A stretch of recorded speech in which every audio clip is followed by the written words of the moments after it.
heroes arrive to Duelist Kingdom where Tristan nearly gets a heart attack because he acts so nonchalantly for sneaking aboard. Though Joey has developed a cold from jumping off the ship in the last episode, all while Weevil looks evilly from the distance because, Meanwhile, everyone gathers to the staircase to hear an announcement about the tournament, because that doesn't seem excessive. Taya spots Bakura, but don't worry, he is not important just yet. During this time, we're introduced to Mako I'm Not a Freaky Fish Guy Tsunami, who happens to be the third place winner in the previous tournament. Considering how easy it was to beat Rex, I'm surprised he wasn't at least second. Pegasus comes to talk about the rules, or at least most of them, such as teaching children the concept of gambling. Now there's other rules, but as he said, I could tell you what these new rules are, but what fun would that be? Oh yes, because not fully knowing the rules of a tournament can never go wrong. After the daytime fireworks occur, because of course, the tournament begins and Yugi tracks down Weevil after getting some foreshadowing from their environment. After Yugi wagers his life as a duelist against Weevil's two starships, the duel begins. And with that we find out the secret rules of this tournament, which involve field power bonuses. Basically imagine a typical field cards, but without actually using those cards. Also imagine them to be randomly broken, such as being able to reflect magic attacks. Throughout the duel, Weevil brags about stealing the rules to get ahead of the competition, and I'm gonna stop the summary right here. Weevil stole nothing. I want to say this for the overall section, but in the Japanese version, because Weevil won the tournament, Pegasus gave him the rules. I am sorry, but the whole back and forth about stealing and cheating really got annoying. The game mostly goes in Weevil's favor.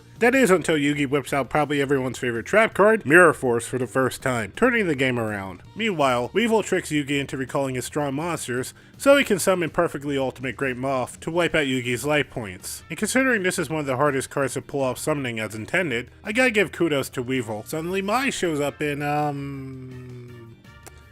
Yeah, after figuring out a strategy to stop the Cocoon of Evolution from reaching all the necessary turns, Yugi summons Gaia the Fierce Knight to... What am I looking at here? Seriously, it looks like he's playing it on a tablet. Anyway, after Yugi sends Gaia to attack after using Burning Land and Cursor Dragon to weaken it, Yugi defeats the Cocoon of Evolution. Or does he? Since it was awakened early, we get regular Great Moth, and apparently it has the power to reduce a monster's attack power due to poison, because it's that kind of game apparently. Yugi activates Machio the Magical Mist to douse it, but not after Gaia lost enough attack power to be a threat. But don't worry, thanks to Summon Skull actually getting to do something this time, Yugi wins the duel by using the Pewter City strategy, and since he lost, Weevil loses his two star chips, while Joey takes his dueling gauntlet. Then we have a breather episode with First Duel, which as you guessed is about Joey's first duel in the tournament, and not to mention it's the first episode to primarily focus on Joey. It begins with Pegasus giving a monologue about how the elimination process works. The duels have begun, and by now, the slow process of elimination is well underway.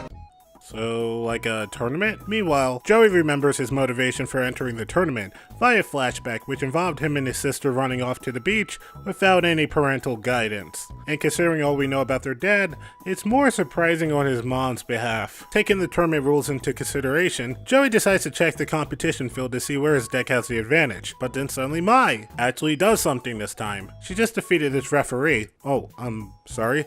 That's a duelist. Claiming she wants an easy win, she decides to duel Joey. And defying common sense, Joey accepts after proving his confidence. Don't forget, Gramps trained me. I mean, sure, Gramps didn't get a chance to finish my training, and granted, I wish I'd had a chance to practice more before getting thrown into a tournament this huge with so many heavy hitters, but honest, I think I can take her. Oh, man. Riveting. The duel goes as well as you expect, with Joey's monsters getting royally thrashed by Harpy Lady who has a sky advantage over him. Yeah, I know, just go with it. Also during the duel, Mai does this card reading thing which psychs out Joey. After Yugi transforms, Joey's sinuses clear up apparently and he figures out how Mai senses her cards. And I am not kidding by this. She scented her cards with perfume, which not only should be counted as marking her cards, therefore illegal, but how was this even possible? If she put perfume on all of her cards, how is she able to tell which one's which? Shouldn't the scents be overlapping? Second, how is Joey able to figure this out? Now in the manga it makes perfect sense because they duel just like how we do in real life, but considering how big these arenas are, which are about half the size of a high school gymnasium, it begs the question of how he's able to smell them. Either that's one really good breeze going on, which raises even more questions, or considering how strong that scent is, her cards should be looking like the Exodia pieces right now. By all accounts, it doesn't make sense. Anyway, Joey gets his nerve back and summons Baby Dragon, while Ma retaliates using Elegant Egotist, summoning up more harpies. But after remembering Yugi gave him a certain card a couple episodes ago, Joey pulls the Time Wizard, who ages Baby Dragon into Thousand Dragon, and turns some of the hottest Duel Monsters cards, still hot? Fun fact, this is the only time that Time Wizard effect happened without using the time roulette. Joey wins. It reminds Mai she can't win if she only duels for herself. Yeah, try telling that to anyone in a tournament. And for a finale, we get Attack from the Deep. It begins with Joey not only being super excited after winning against Mai, but he's also starving as well. Oh, by the way, it turns out none of the group brought any nourishment with them, which kinda makes me wonder how Yugi was gonna survive by himself. Joey's able to smell some food cooking, and he finds a site where there's fish being fried. But it turns out this camp belongs to a freaky fish guy. I am not a freaky fish guy! I'm sorry? The campground belongs to Mako Tsunami, who lures in duelists. As payment for a meal, Yugi takes up Mako's challenge, and being our protagonist, Mako gets the upper hand on Yugi. Noticing a pattern here. Mako then gives his backstory about how he lost his father out at sea, but claims he's going to be using the prize money to buy a boat to find him. What? Because apparently there was a lifeboat missing. And honestly, I believe that as much as I believe this. Look!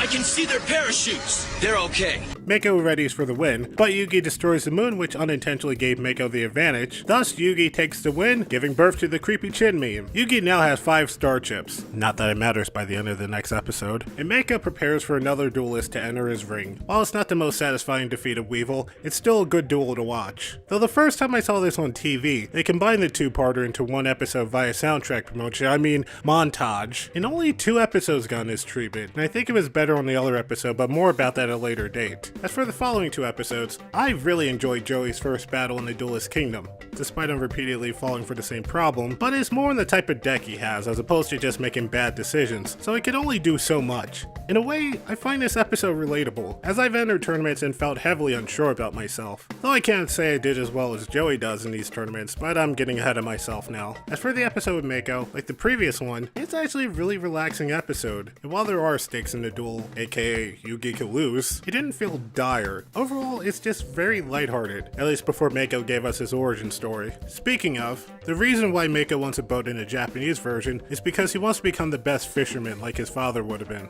as opposed to him trying to find his dad, which I'm pretty sure even a 4-year-old would be able to put 2 and 2 together. You probably know this if you played the card game at some point, but all the cards based off the Harpy Lady archetype gotten changed overseas. All the Harpy Lady monsters got leotards, while the Cyber Shield gets their, spikes removed as well. Oddly enough, 2 of the Harpy cards were not censored over here at first, which is Harpy Lady and Harpy Girl. Random. In the next episode, we're gonna focus on a family affair, and a ghost from the past.